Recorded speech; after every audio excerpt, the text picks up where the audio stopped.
Yo, what's up, man? It's your boy 45 back in another edition of the Hot Seat. I got another special guest with me today.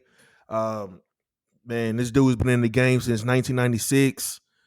You've been seeing him. You know, he started the Greg Gates Music Conference on the Gulf Coast. Now you see him rolling around with Gutter Gutter and T Streets of Young Money. Welcome to the show, Greg Gates.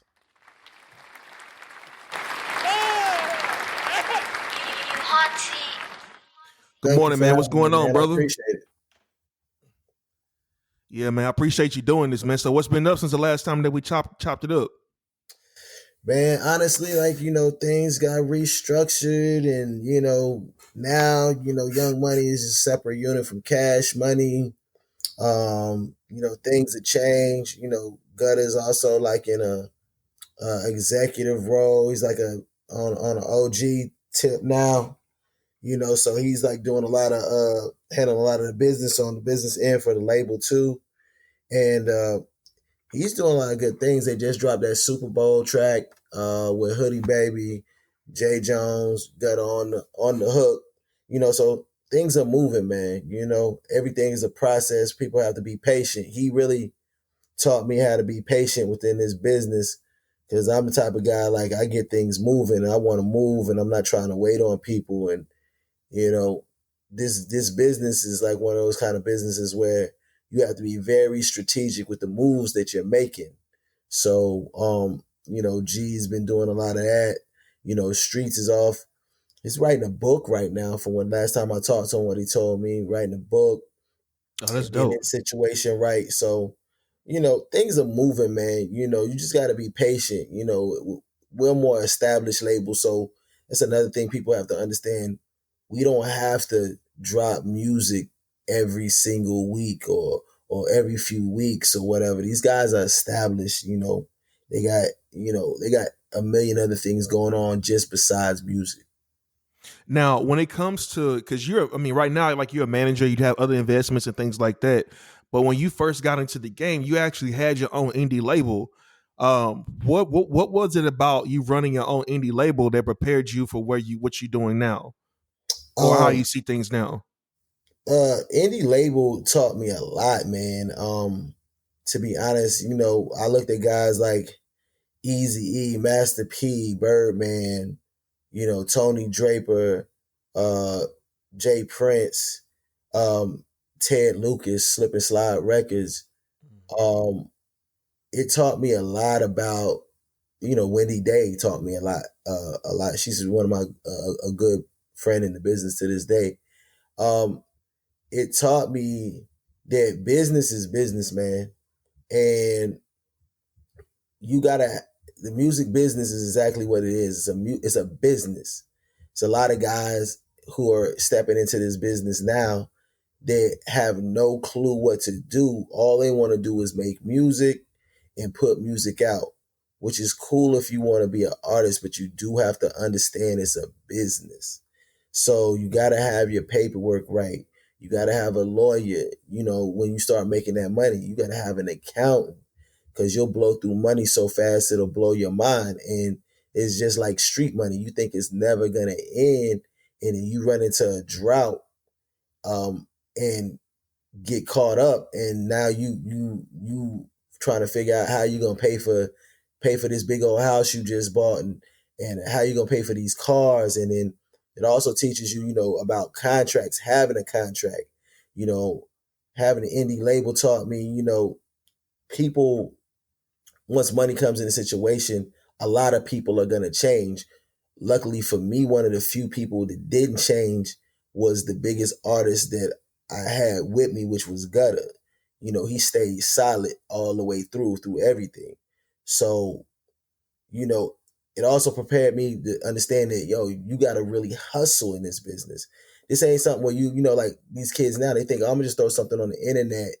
I started when the internet was still in its infancy, and there wasn't you couldn't just leverage the power of the internet like that.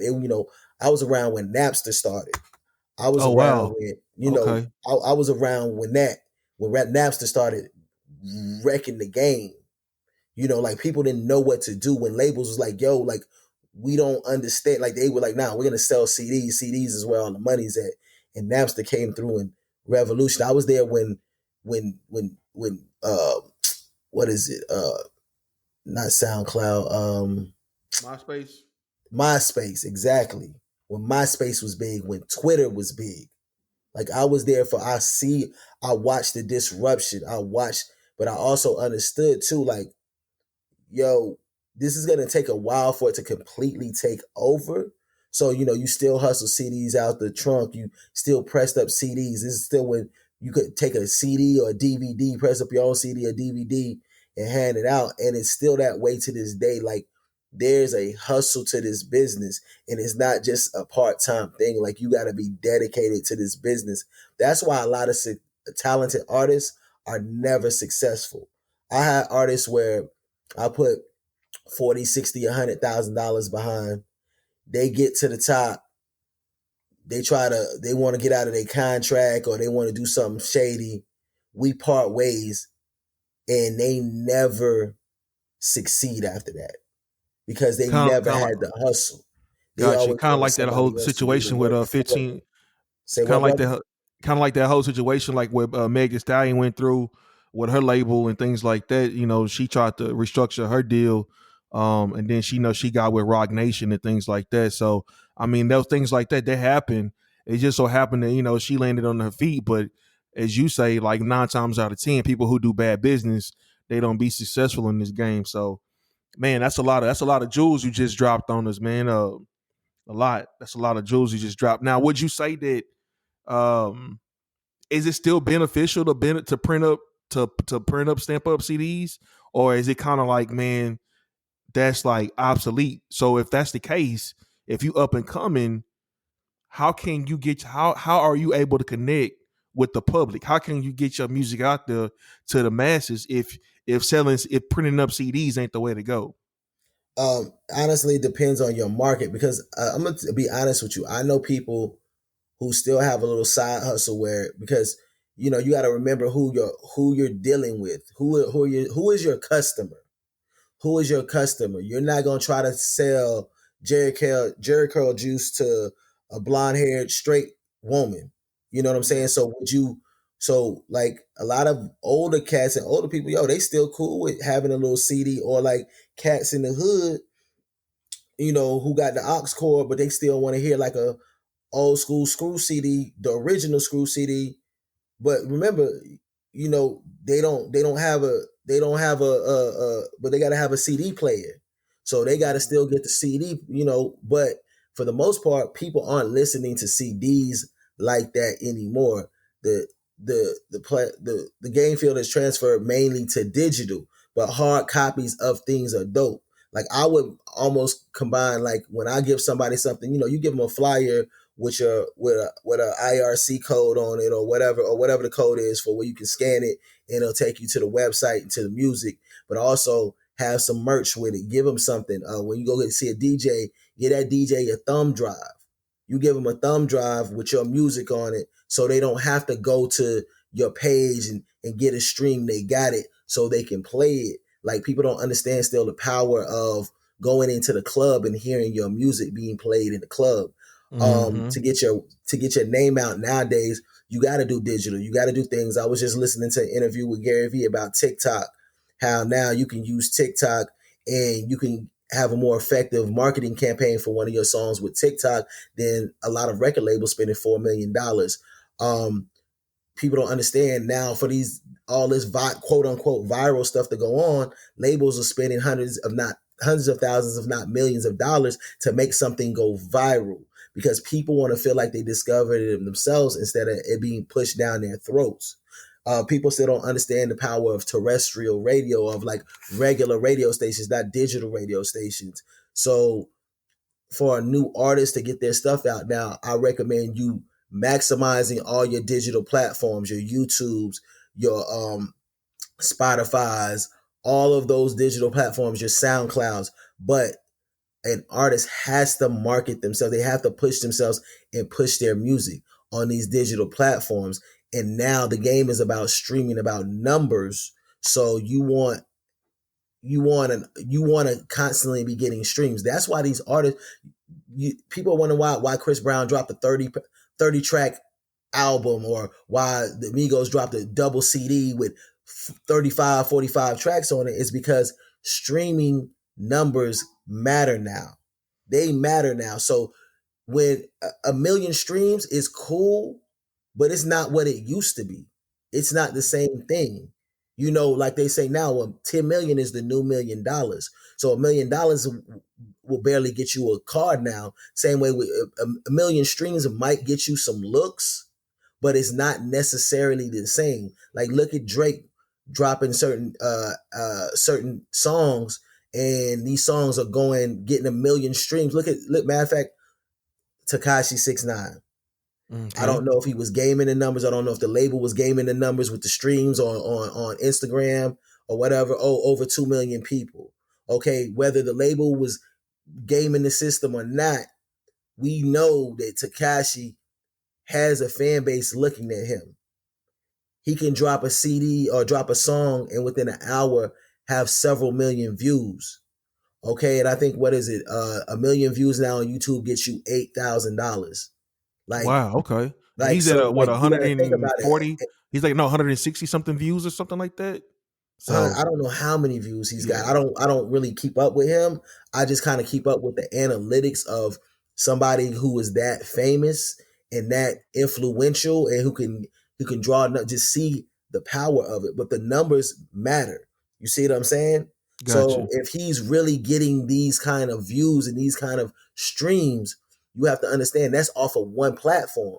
He's on all platforms. So then those numbers start to add up.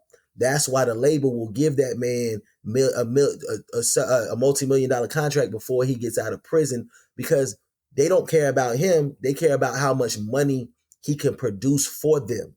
Got you.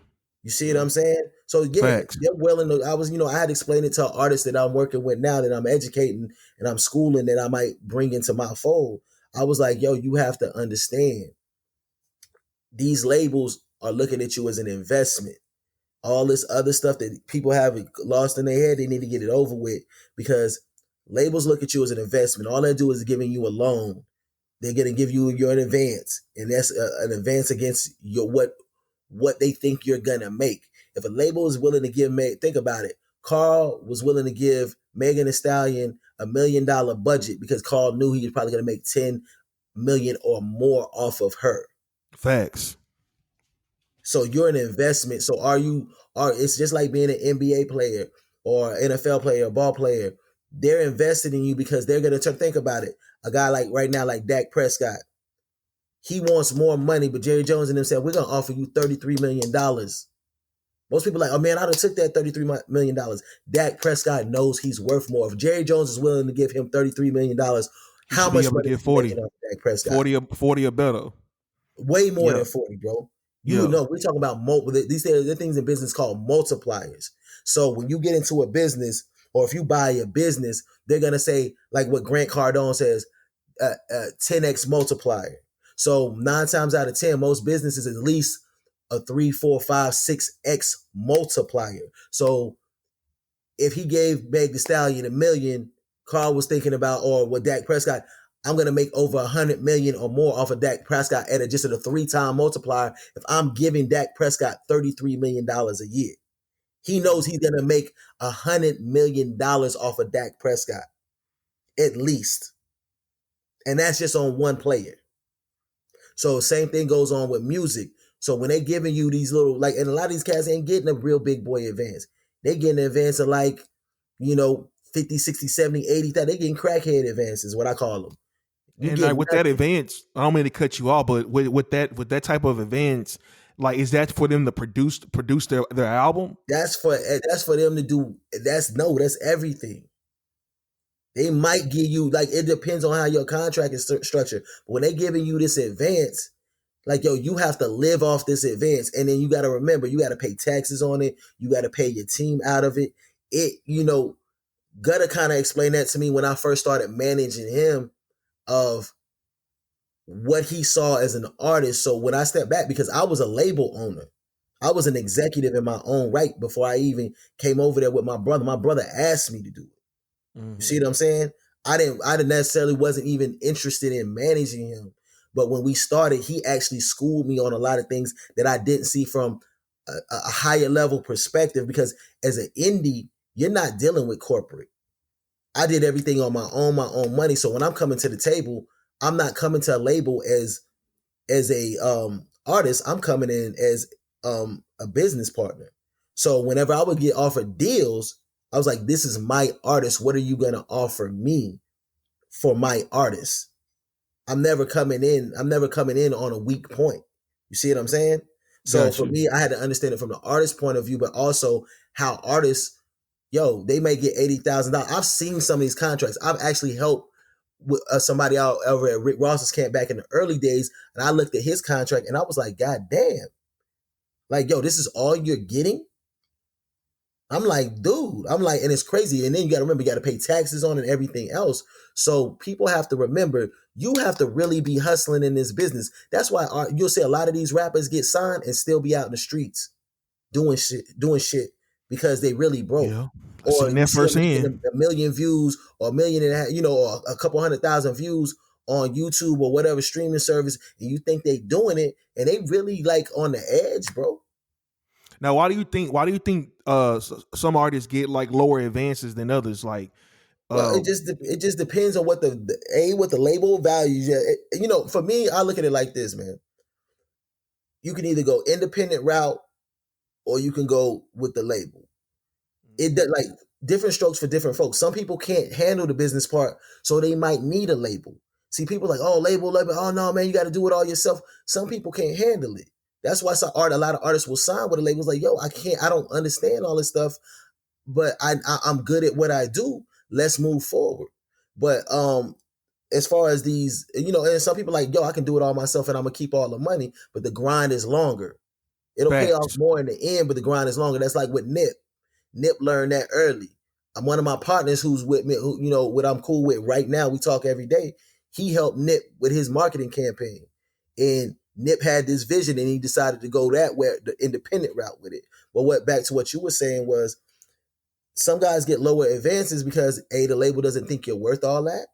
You don't have a buzz. Like, you might have some talent. They might say, okay, and you got a little buzz going. So they're like, no, what, we'll give you a little something. And sometimes the label sign you just to move you out the way because they have an artist with a similar sound to yours. So they want to get you out the way. So they sign you and shelf you. Or they say, okay, you're worth a risk, but not a big risk. Or if you come in with a big buzz, like a guy, like, let's say, for instance, Block Boy JB, when he first came out, Black Boy JB had a nice little buzz from one of his songs. So when he came in, he probably got a bigger advance. It depends on what you're bringing to the table. Always remember, it's what you're bringing to the table. So all this, oh, I'm talented, I'm the greatest, I'm the best rapper in my city, all that. Okay, where's your buzz at? Because labels aren't looking at, oh, how much talent you have necessarily. They're looking at what the return is going to be on the investment. Do you have a buzz? Can you sell? Like, look at a guy like Blueface. Whack 100 signing Blueface was genius. People like, oh, Blueface can't rap, Blueface can't do this. Blueface, one of the things my brother Gutter taught me when I first got to the label, he told me what one of the main things Wayne looks for. You know the reason Wayne signed my brother? Wayne signed my brother because he said, you look like a rapper. Mm-hmm. But Gutter can spit. But Gutter didn't know how to rap when he met Wayne. Wayne taught Gutter how to rap. Wayne wrote Gutter first 16 bars, and once he learned from Wayne writing them 16 bars, he wrote all the rest of his own shit. Gutter didn't know how to rap. He said, my brother looks like a star, bro. He looks like a rap. He's got charisma. He was one of my favorites out of Squad Up. Exactly. Blueface that's another reason why Yo was the same way. Yo looked like a little pretty playboy superstar when they was part of Squad Up. Gutter just took his look and his bars and went to another level with it. You look at Blueface. Blueface looks. Whack 100 knew when he signed Blueface off the rip. This little dude is going to get the girls. What did Tupac say? You get the females, the dudes gonna come along. Females are crazy loyal to artists. Females are the biggest consumers on the planet. Why do you think Steve Harvey bases all his books on who? Women. Women. Yeah. Why? Because women are the largest consumers on the planet.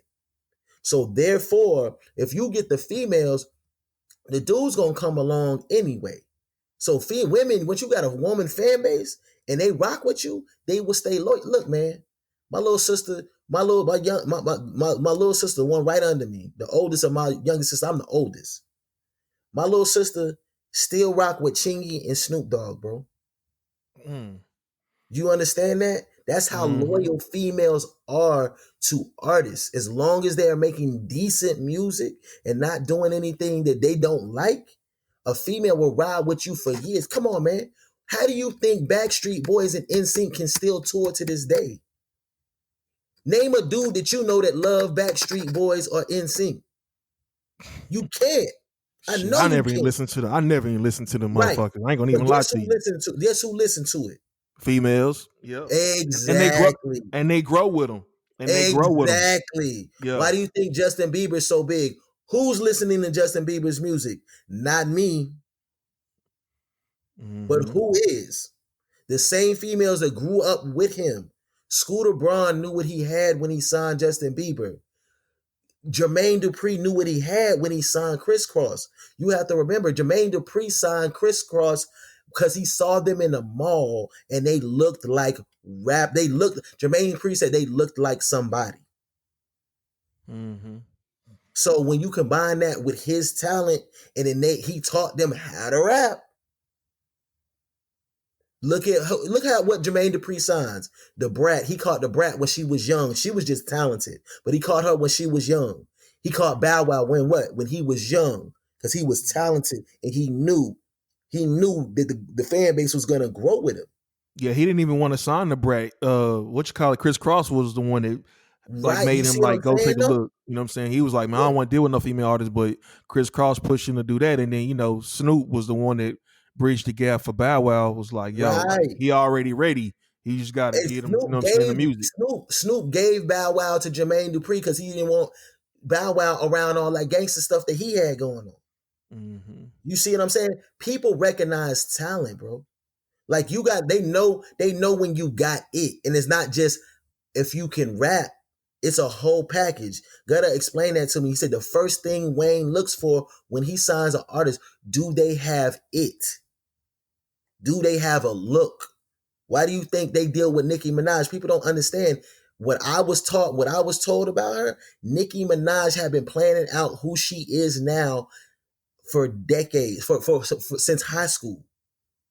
She knew what it was going to take her to the next level. Now, how do you think? Go ahead. No, go ahead. No, it was just she knew it was going to have to be bigger than just rapping. It was going to have to be style. It was going to have to be theatrics. When I'm at a Young Money concert, when Nicki used to tour with Wayne, I was looking forward to the Nicki show more than I was looking forward to the Wayne show, because Nicki was going to do something crazy. It's more than just how good of a rapper you are. And that's what labels, to go back to your question, that's what labels base a lot of they look at your analytics, but they base it off of, are we going to be able to sell this person? That's why Kanye West, at first, nobody wanted to deal with him. You got to remember, Jay-Z didn't even want to sign Kanye West. Dame Dash pushed him. He's like, yo, I believe in this guy. I believe in him. And he knew he was a visionary. Nobody understood what Kanye was trying to do. And then when Kanye did it, he looked like a genius. But if you think about it, it is not just Kanye West's music. So these labels know, when I get with Kanye West, I am going to have an enormous return on my investment. So I am willing to give Kanye West, oh, you want $5 million? Just like Drake. The CEO of Universal had an interview, and they was like, yo, what if Drake's budget is like $1 million. Dude said, if Drake asks for more money, we give him more money, because they know the return on investment is tremendous with Drake. Now, I want to double back around to Nicki Minaj, man. Like, what do you think? Why do you think she's so misunderstood? Because me personally, man, like, I'm a fan of her music. Like, I'm talking about like mixtape Nicki, Like, you know what I'm saying? Like the whole Barbie Diaries and all that shit. Like, I fuck with that shit. She can really rap. You know what I'm saying? So I'm trying to understand what is the disconnect between a female that can rap hard like she can to like why people just don't gravitate towards her like they used to, or like why do people feel like she's a bad person? Because honestly, I think like she's a dope artist, and if it's about the music, then she's it. So as a female rapper, you know what I'm saying? To me, she's like nobody's fucking with her on the female level tip. You know what I'm saying? So I just don't. I just wanted your input because I know you be around that. You know what I'm saying? You seen up close and personal, like how she is and things like that. So what do you think is the misunderstanding about her? I don't know. Nikki is who she is. Like I haven't really been around Nikki too much. Um, but she's always been dope to the team. Like when I've been around, like I've been at her birthday party. I ain't never been to nobody else's birthday party. Nikki invite. I was in Las Vegas. They were coming through. I was like, yo, I want to go to the party. God was like, all right, cool, come on. I brought my little sister. Yeah, and they team like he brought everybody. He let me bring everybody. I know he was kind of upset about that, but I appreciate it to this day. I just want to show my family like, yo, this is what happens when you work hard. But so shout out to G for that. And but she is who she is, and like you're not gonna please everybody. Like I don't really know, what she's got going on in her personal life, or I don't know what people are thinking about it, because I don't like Nikki has her fan base. She's not going anywhere. And if you really think about it, who's catching up to Nikki right now? You know what I'm saying? Shout out to Cardi doing her thing. Cardi might not ever catch up to music wise to what Nicki has done. Like, let's be real. Mm-hmm. Like, it's like, let's look at the numbers. Let's just look at the numbers, bro. Like, Nicki has a head start. So what Cardi does down the line might change that. But it's like, think about it. You trying to chase Michael Jordan right now. Like, even with Meg. Meg's dope. Meg's doing her thing. But Meg may never be able to catch up to what Nicki is doing right now. So as far as what the disconnect is, it's just, people, that's people's personal preference. Like some people might say, "Oh, Nicki's tripping on this, Nicki's tripping on that." That's Nicki's business. I don't, Gotcha. I don't, I don't know Nicki's personal business. I'm not that close to that camp like that. I got no homies who produce for her. Like I said, she's always been cool every time I've been around her. Like she's not stuck up. She got her own thing going. For me, I just feel like, when you on the top, people gonna take shots, and they don't know all the back behind the scenes shit that I know or somebody else knows from being around the camp or dealing with their management and their teams, because people talk, and you learn things, and you learn things like with Kanye. Like Kanye a lot of times is misunderstood because Kanye is so passionate. Like, Mm-hmm. Nicki is misunderstood because sometimes she's so passionate. Like she say, like, yo, y'all treat me this way because I'm a female. But then when a dude does the same thing, they don't get treated like that. These double standards. And then you also got to remember it's optics. It's there's a lot of stuff that goes out in the media that is just not true. It's just not true. And like somebody will literally make something up to catch some headlines so they can get some clicks, so they can get some advertising, so they can make some money. So they're tearing you down to make money. So a lot of things that are being said out in the media, you got to remember those are rumors. Those didn't come from Nicki. Those come from the other side of whoever she beefing with or whatever people are saying about her. Or like, you don't understand. Like people that have relationships. Like look at Academics' relationship with Tekashi 6ix9ine. Like people don't understand. A lot of times when Tekashi is getting covered, is because Academics has a relationship with this man. So it's in his best interest to keep covering Tekashi 6ix9ine. No matter what he tells you, oh, I'm trying to be fair and unbiased. That man has a song with him. So every time Tekashi 6ix9ine comes up, DJ Academic's name is going to come up in the algorithm on Google and all these search engines. So what? They Gotcha. got a song together. So guess what? Every time they play that song by Tekashi 6ix9ine and DJ Academics, guess who gets paid? Academics. The game is twisted and interconnected, man.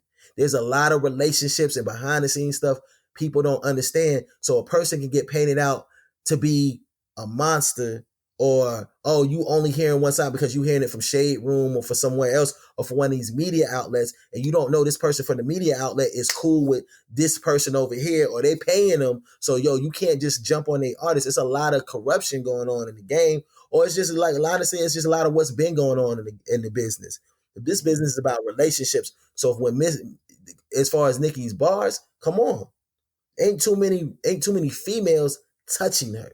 Period. Exactly. Bar wise, creativity wise, ain't too many people touching her.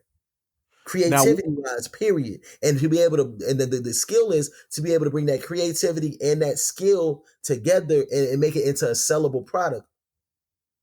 Lil Kim was the blueprint, and Nicki took that blueprint and took it to a whole nother place. mm-hmm. You see what I'm saying? So when Facts. there's a disconnect with a lot of people and what people say about them, they don't know that person. Think about it. The more, bro, I understood by being around my brother, by being around gutter and streets. I understood that, man, there comes a certain point where it doesn't matter what you do. You can be just what you do. People are gonna be taking pictures. They're gonna be bothering you, like yo, like you're like I'm not even famous, but I'm like I get a little of that clout just for being around them, and you would be surprised at how people act towards you, whether it's good or it's bad. So, like when I remember one time, I remember that bar Eminem was talking about when he was, yo, like, I know you're a fan, but have the decency to not bother me when I'm eating dinner with my kids at a restaurant. That literally happened to me. I remember it happened to me and my brother and my team in Chicago. We were at Bubba Gump Shrimp Factory in an airport in Chicago, bro. And we were eating food. And I know how I am about eating. I don't like to be disturbed when I'm eating my food. When I'm eating, we were in the airport going to a show, and bro, we sitting there eating. People just stop and start walking up to us like, "Yo, can I get a picture?" This man got a shrimp in his mouth, and you talking about you want a picture? Like 2 Chainz said, "Yo, I'm not gonna take a picture with you in the bathroom, and I'm trying to pee." Like people are always gonna have their own perception because they're on the outside looking in. And I'm like, this is crazy. I remember one time in that same airport, we're trying to get to the airplane. Somebody stop us while they see us rushing. Talk about, can I get a picture? And I'm like, yo, G, we got to go. He's like, nah, man, let me take this picture with him real quick. I was like, well, come on, let's do this. And I'm like, let's go because we got to catch this plane and get this money. But that's what I'm saying. Imagine he would have said no. They'd have been like, oh, he's an asshole. Then that would have got into the media somehow on, man, bro, we've been on TMZ before, bro. Yeah, I know. For a birthday party. Yeah. You see what I'm saying? So it's like people they don't understand the city shut that birthday party down for us. There wasn't, you know what I'm saying? The city shut that down. Some dude went in there, some kid was going in there early and they tried to get a drink or something like that. They got caught and busted. And so the city of Tampa shut the whole thing down. They had nothing to do with us. We showed up. But it comes in, oh, gutter, birthday party get shut down, underage drinking. We had nothing to do with that. But they made it look like, oh, it was this big deal, and it wasn't. We had nothing to do with it, and we don't have a time to explain our side of the story. Or when dude tried to snatch my brother chain, I think it was in Indianapolis or something. You know what I'm saying? And my brother, him and Mac hopped off stage, ran, got the dude got tackled, security stomped dude out. We got the chain back, come back. But all you hear is, oh, gutter got his chain snatched, and then you come to find out it's some fucking Cambodian rappers that was trying to get some clout. So every time they're like, oh, look, gutter got his chain snatched, you click on the link and guess where it go? To their song, bro. Now, as a manager, are you able to get that, like, stop some shit like that from happening? As far as people just like piggybacking off y'all name? You do and you don't. But like I said, like, I was just explaining, like, with the disconnect between Nicki and how people view her, they're not on the inside, so you don't really know the whole story. And so with stuff like that, and it takes time, and that shit takes money, bro. You know what I'm saying? Like, people don't understand. That's why a lot of artists might not even fight something. They know it's a rumor, and they see it, and they see it's totally not false. They won't send a cease and desist, because every time they send a cease and desist, unless they have some other type of remedy through like a YouTube or whatever it is, or whatever platform it is, sending a cease and desist through the lawyer is going to cost the artist money every single time. Now, what is some advice that what is some of the best advice that you've gotten so far? Just being in the industry, and who gave it to you? Man, advice. To be honest with you, man, that I can remember off the top of my head, I literally like it'll literally like yeah, like when I get off this interview with you, it'll be like 4 or 5 people that pop into my head. I haven't had that really many OGs and people like I'm kind of like to a point, I don't want to say I'm all the way 100% self-made. Nobody ever did anything for me, but I learned a lot on my own by a lot of reading, research, paying people to to school me to certain things. But one of my guys, this guy named Michael London out of Alabama, and he ran this record pool a long time ago called SNA Record Pool, and I would say one of the things Michael taught me more than anything, and which I already knew, but he kind of explained it to me and how it goes, is the music business is circular. What goes around comes around.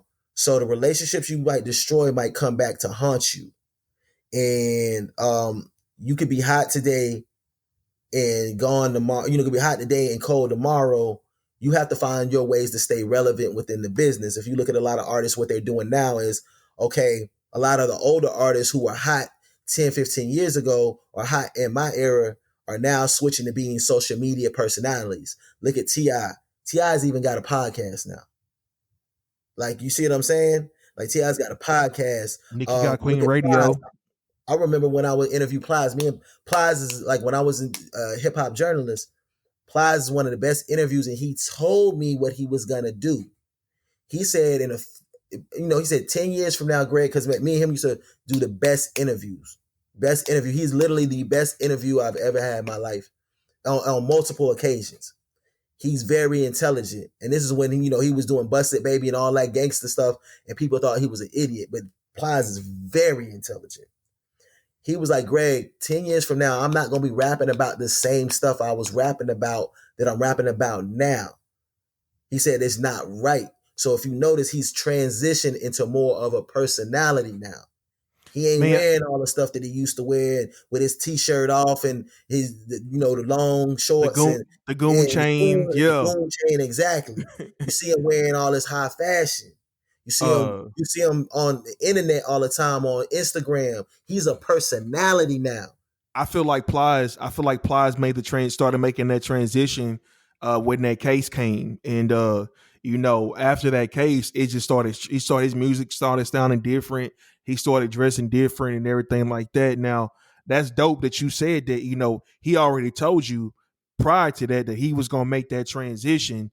So it just seems like how the like people the streets talk like, oh man, look at him now, he caught that little case, so now he trying to act differently. But that like you basically just cemented what I always thought, you know what I'm saying? Because I always say like, man, you can't keep rapping about the same thing for a whole decade. You know what I'm saying? Like, damn, when are you gonna stop selling bricks in the street? When are you gonna stop toting 1,000 choppers when you got a $10 million mansion or a $5 million house? Like, it just don't add up. So I'm glad that you said that, man, because I was a huge Plies fan.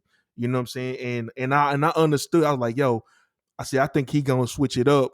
But like hearing you say that was already in the fold. He already had that, man. That's dope. Before I let you go, man, have you ever had an opportunity to ever, sit down and talk with a Slim from Cash Money? Nah, man, I met Slim I only met Slim one time. Like, I was really heavy on the Young Money side of things, but not on the Cash Money side of things. I've never met Slim before, but I only hear good things about him, man. Everybody says Slim is a good, solid dude. Yeah, man. I was going to because I'm from Houston, man, in like 2006, 7, I want to say. I was backstage at a Lil Wayne concert, and he was standing there by himself, and I'm like, oh shit, that's Slim from Cash Money. And so like he was just like, I was like, yo, man, can I get a picture? And he like looked around like to see like, is this nigga talking to me? Because like a lot of people don't really know like who Slim is. You know what I'm saying? Like he's just not in the forefront like that, especially like back in the Gap like that. So he was just like, I was like, yeah, man. He's like, yeah, come on. So and I got a chance to talk to him for like a good 15 minutes, man. And like that dude, he gave a lot of good advice and stuff like that. I told him I wanted to do a magazine, and he was just like, "Yeah, man, just keep it going. Just consistency is key, and shit like that, man." So yeah, man, I appreciate you stopping by, man, and doing this for me, man. I know you're a busy man. I ain't gonna take up too much more of your time, man. But is anything that you got coming up down the pike that people can be looking for, or as far as what you got going, or it's on the manager side of things? Well, obviously, any Young Money project come out, man, and like it's a lot of more music about to come out, man. And once we got that whole, lawsuit situation situated, like now things are different, and things are, you're gonna start seeing a lot more output.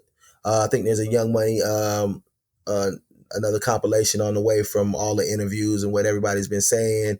I've been sending over music and tracks from some of my producers.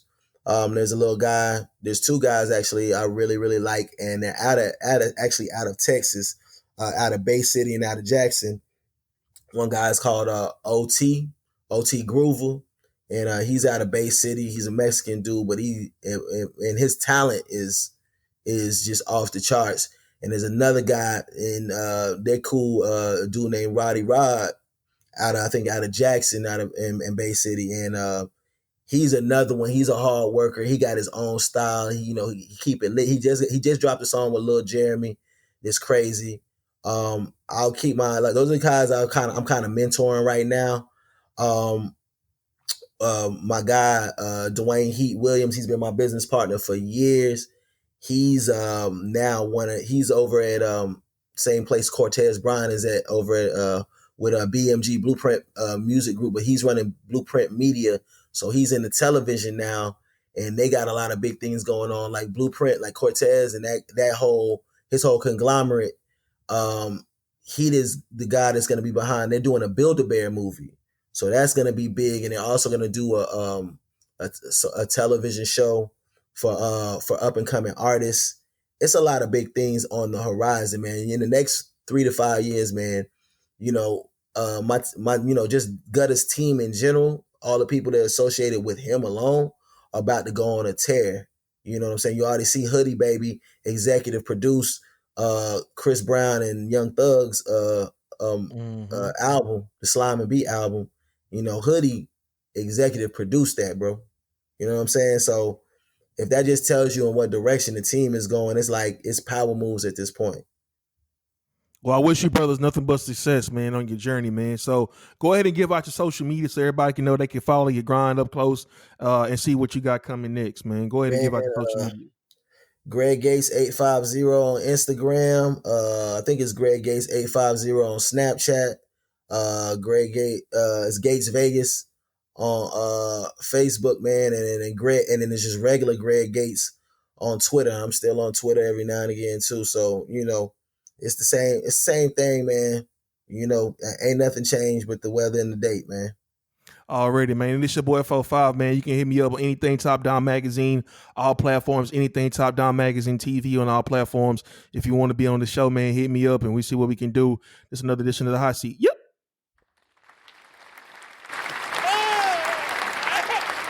Hot Seat.